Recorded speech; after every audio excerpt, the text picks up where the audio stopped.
listeners, to another inspiring episode of Mindful Living, where we explore what it takes to heal, grow, and truly live your best life. Today, we are joined by a woman whose story embodies resilience, transformation, and hope. Julia Brodska is a visionary entrepreneur, international best-selling author, and founder of Best Life Inc., a global network of over 200 healers, teachers, and wellness experts. Her mission is to help others unlock their full potential. And today, on the Mindful Living, she'll be sharing the key moments, challenges, and tools that allowed her to turn her life around. Listeners, Julia's story takes us from losing everything as a child in Ukraine to becoming a powerhouse of healing and empowerment. So let's dive in. So, Julia, welcome to the show and absolute honor having you with us. Hi, thank you so much for having me. Lovely, lovely. Julia, talking about your personal journey, it's incredibly inspiring and also deeply moving. So, can you take us back to that pivotal moment when you realized you needed to change your life? Yeah, absolutely. So thank you for the beautiful introduction as well. Yeah, my journey started in Ukraine in '89 when um, the USSR was really separating. There was a lot of war, and my mom decided to move us to Australia. And at the same time, my dad had a stroke and got dementia. And from there, I didn't speak English. I was in a new country. My mother was cleaning houses to help make a living. My dad was sick, and me and my sister were quite young. And as I was in school, I was bullied for not being able to speak the language, and so my first word in English was actually stupid because that's what the kids would call me, and yeah, it was a bit of a challenging childhood, but, when I was 10 years old, my father passed away, and by that stage, I had lots of limiting beliefs around, financial success, around, my personal capabilities and my intelligence, and also my family being poor, and lots of limiting beliefs at that stage. And so for the next decade, I felt a lot of pain, and I didn't know how to deal with all of this. And so I put on all the masks. I try to be everything that I'm not as a soul, and, try to fit in, and that kinda extended into drugs and alcohol, and eventually, by the age of my early 20s, I was in $80,000 worth of debt. I was 40 pounds heavier than I am today, and I was really miserable inside. I didn't really wanna get out of bed. It was very hard for me to find inspiration and motivation, and then I was diagnosed with depression and suicidal and put on medications. And it was at that time that I started to realize how, truly deeply unhappy I was. And this energy, I was just putting it out into the world rather than actually dealing with it. I'd been masking it for a really long time. And so I found myself in a 7-year relationship where I thought we were going to get married, but it ended up he physically abused me, and then I ended up realizing in that moment that, this just wasn't what I wanted to be when I grew up. So that was the inspiration for the change. I call it my rock bottom moment, and I think in those moments is where we can really truly determine and start to envision who we are or who we want to be. And yeah, the journey was a little bit challenging at the beginning. It felt like I was walking through a dark tunnel and I had no idea, Mhm. where that was going to lead. But as I stepped into that unknown, all the magic started to happen. I like to say, when the student's ready, the teachers always arrive. So I started to attract different people into my experience, people who were inspiring and motivating and dreamers, essentially. And from there, I started to try new things. So I joined a gym and I started focusing on getting out of debt. And I heard about this thing called manifestation.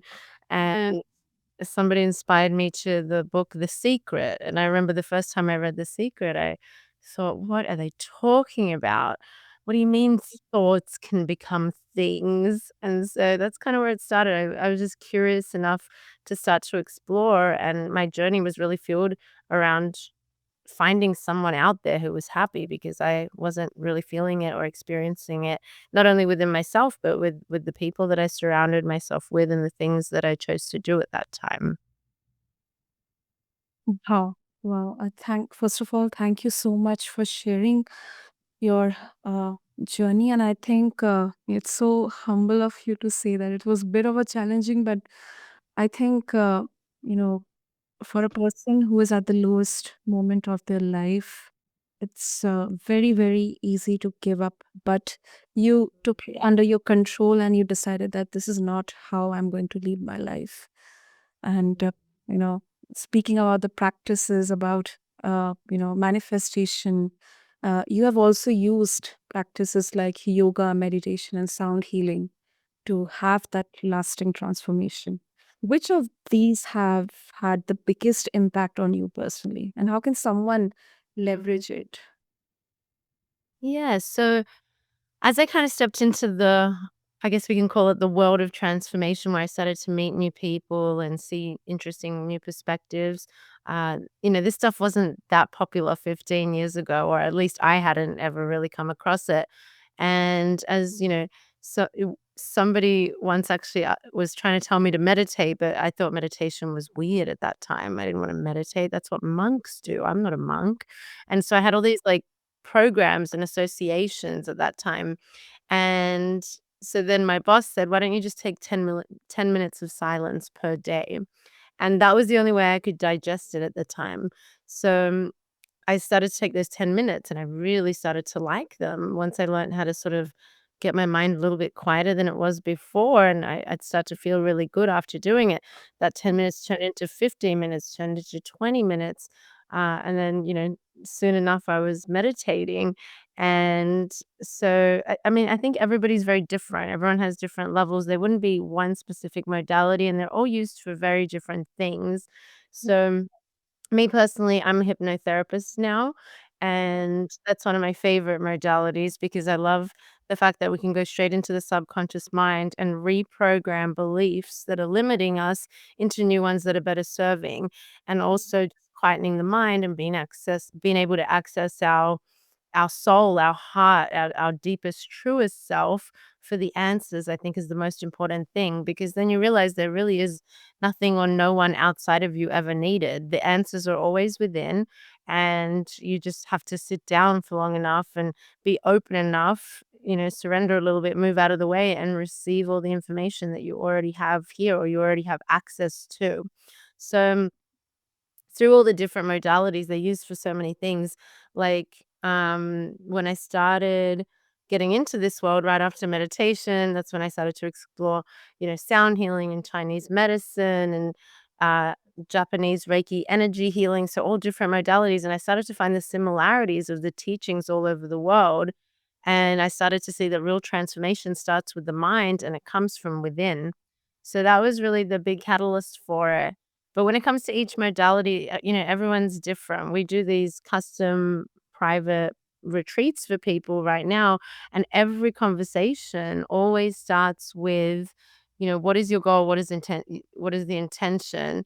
Why is it that you want to actually come to a retreat? What are you trying to accomplish out of it? And then you start to unravel and understand the kind of challenges that each person is working through, and we allocate different modalities based on what that person best needs to have the transformation that they want. So, there's many powerful healing elements of all of the modalities, but it's just, what is it that you're trying to work on? And where are you at right now? I wouldn't prescribe a advanced yoga or a kundalini session maybe to somebody who's like brand new and has never moved energy in their life, as opposed to someone who's very advanced and wants to go deeper and understand in a different way. And then, there's also the openness to some of the modalities, religious beliefs, things like that. So there's many layers to it.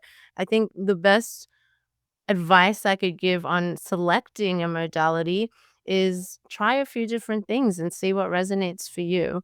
And you can do that at a retreat, you can do that at your local studios, or you can find that online anywhere. So, yeah, find a few different modalities and see what resonates for you and really get clear on what you're working on because that will be the first step to figuring out what's the best modality for it. Very rightly said, Julia. You rightly said. And as you mentioned about the retreats, at Lifing, you have built a network of over 200 healers, teachers, and coaches. Now, if we talk about retreats and wellness experiences, some critics would say that they're often inaccessible to those who need them the most due to high costs. So, how does best lifing address that issue, and how can healing be made more inclusive and affordable? Yeah, absolutely. That's a really great question. So, one of the things that we do at Best Lifing is we do all of our retreats are fully customizable. So we work with not only your goals and intentions, but also your budget. And so people can curate the itinerary to suit their needs. And we have really good conversations at the beginning before somebody comes out so that we really truly understand what they need and we're able to put that together for them in a way that's gonna be effective for them. And, some people everyone's very different. Some people want, the luxury, all-inclusive, five-star resorts, and then other people want more nature immersive experiences. So for me, that's the best way I've found it because one of the things that was very important to me was that it is accessible to as many people as possible. And then there's always group retreats as well that can be at a lower cost. Um, like we have a special retreat, all inclusive 5 days coming up in Colorado Springs in October, and we've made that very accessible to everyone to make sure yeah, that they're able to participate. That is super. That is super.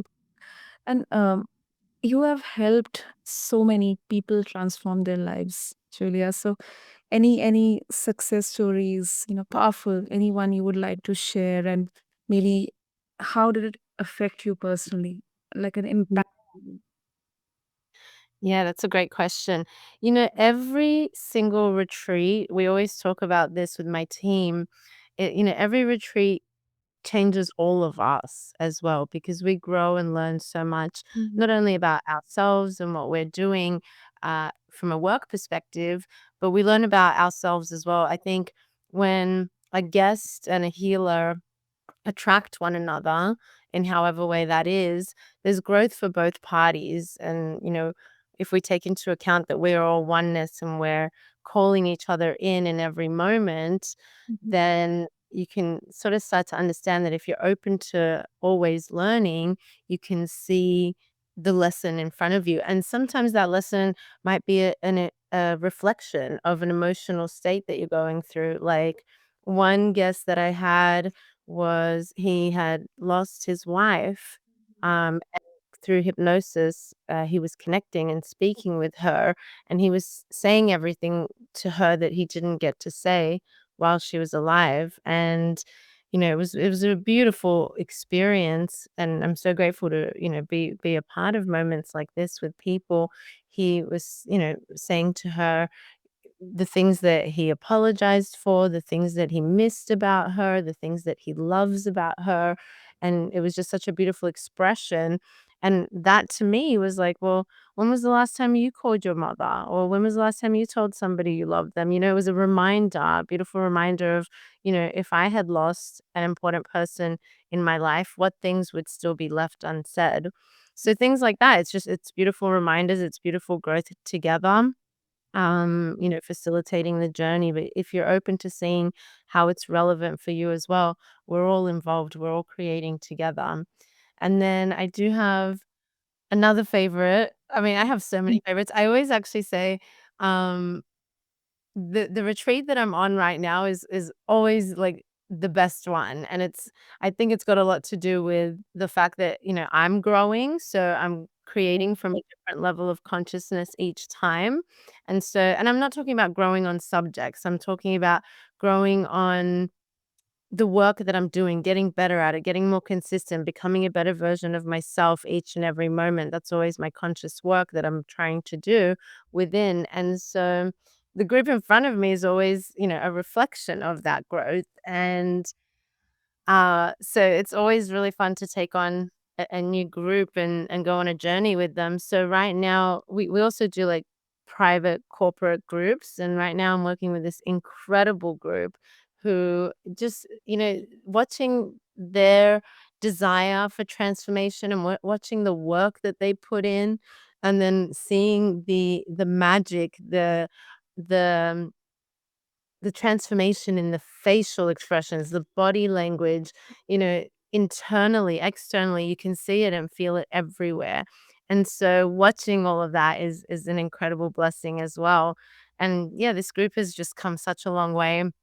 Majority of them started without having never heard these concepts before, and the group was actually doing these as an extra thing on their weekends off. So as soon as I got the room at the beginning, I, had a tough crowd. They're like, "It's my weekend off. I could be, spending time with my kids or doing something else or catching up on my errands, and I have to be here doing this. What is this about?" And then I start talking about very strange universal concepts. Um, so it was definitely a tough crowd at the beginning, but, by the end of the first day, everybody was so excited and they really believed in themselves a little bit more than before they started. And now we're at the end of a 6-week journey, which we just wrapped up yesterday, actually. And I mean, I I just feel like these are completely different people. They believe in themselves so much. They're having out of body experiences from never having meditated before. They are, truly transforming their life. They're feeling great. They're excited. They're empowered. And that is really exciting for me to be a part of and to observe. But at the same time, it helps me too, because I get more confident in this understanding. I get more confident in seeing the truth play out in live in action, and not only from their happiness, but the things that they're bringing into their life. So, they're proving to me over and over and over again that this is absolutely the truth. And, we are the creators of our reality. And once we really understand that, we can be, do, and have absolutely anything in this life. And so that just evidence of that. And I love to watch it. Wow. Wow. That is so, so empowering, so positive to hear these inspiring success stories. Julia, thank you so much. And of course, if our listeners would wish to connect with you and explore more about, your book, your work at Best Lifing, and the beautiful retreats and programs, how they can do that. Yeah, the book Best Lifing is available on every platform, Amazon or wherever you like to shop, or any bookstore. And the best way to contact us is just our easy to remember phone number, which is 507 LIFEING. So 507 LIFEING, or 507-543-3464. Lovely. We'll have all the details in the show notes. And Julia, thank you. Thank you so much for sharing your absolutely inspiring story and, the insights, and for showing us that healing is possible even when it feels like the odds are stacked against us. So thank you. Thank you for Mm, being spoken. My pleasure. Thank you so much. So, to all of our listeners, remember that transformation doesn't happen overnight, but as Julia has proven, it is possible with the right mindset, tools, and community. So, be sure to connect with her and explore more about Best Lifing. Refer to the show notes. And if you're ready to take your first step towards living your best life, be sure to take that step. Until next time, I'm your host, Sana, encouraging you to keep growing, healing, and living mindfully. Thank you.